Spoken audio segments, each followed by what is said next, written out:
What's up, guys? Shane Reacts here. Doing my Wednesday video. So you got two back-to-back because I was late on Monday. And Friday, I'm just going to do a two-song video as requested by Tammy. And the name of the two artists could be Adam Ezra and Noah Guthrie.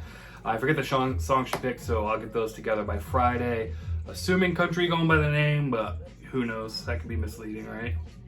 So today we're going to do Mac Miller's album, The Good AM.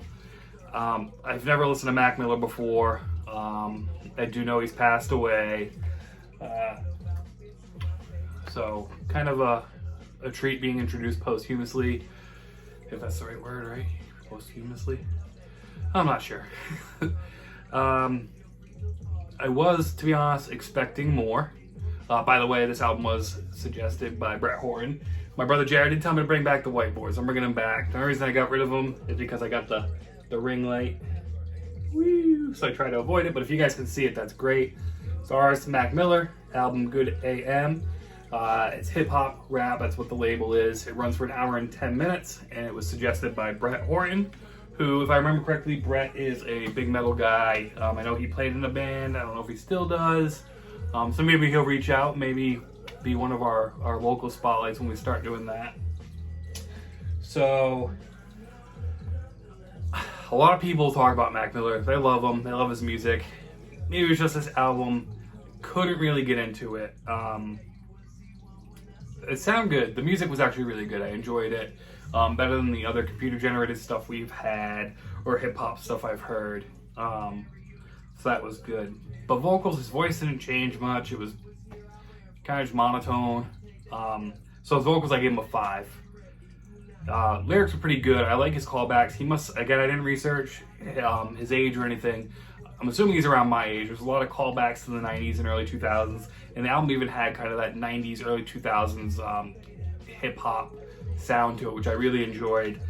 I used to listen to a lot of hip-hop, and then it got way too commercial. The first song I heard where I'm like, I gotta stop listening to this is that song, Do Your Chain Hang Low. It was like some nursery rhyme some guy did. So this was refreshing hearing something that was newer. Album was maybe 2014? 2015. So hearing something that's 5 or 6 years old, having more of an old school feel was nice for me. So lyrics 7 out of 10. I think this is a thing in hip hop that I don't really enjoy. Is a lot of I. Very egotistical in the lyrics. So he talks a lot about himself and I do this, I do that, which I'm sure he did when we haven't as much money as they do. But I don't want to hear about that. I think coming from a metal background kind of makes it harder for me to hear some of the lyrics. Because I'm like, that's not really original, kind of bleh. But it was consistent and there were some good things in there. The one bummer is he talks about, kicking drugs and hating, don't be a drug dealer. Or I think it was off of, I don't even remember. There's a couple songs where he mentioned, stay away. Like, I'm sober now, and then he died of an OD. So a battle that he ultimately didn't win in the end, which is a bummer. But cohesiveness, 8 out of 10. There was, a theme throughout. I could tell song to song sounded a little different, so it was easy to decipher what I was listening to, easier to pick out lyrics first time around, which I enjoyed. Instrumentals, 7 out of 10. There were a lot of really good beats in this. Definitely on the back end of the album. I like the song ROS. Weekend was one I enjoyed also. When in Rome. And I like the last song, The Festival, featuring Lil Dragon. They were all songs that I enjoyed. Wasn't anything I hated, which was good. I listened to this album, there wasn't ones where I'm like, what is this? I need to switch it. So if you're into hip hop at all, or you don't mind hip hop, definitely take a listen to.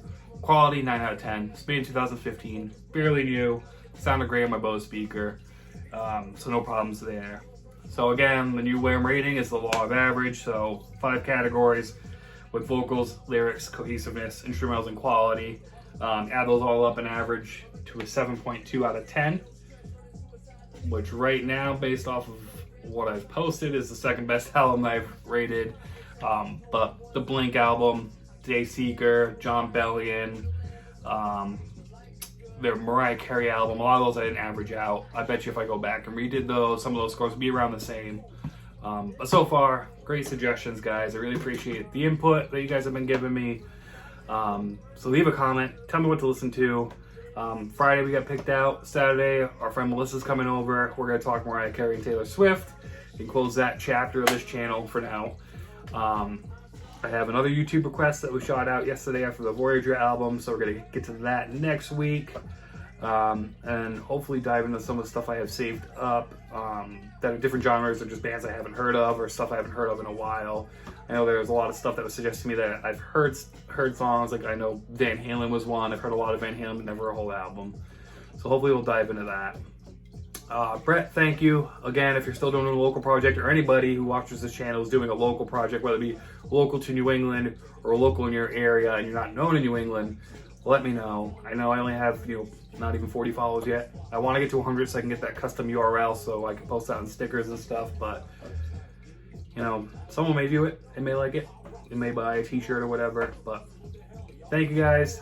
Have a good rest of your week. I'll see you later.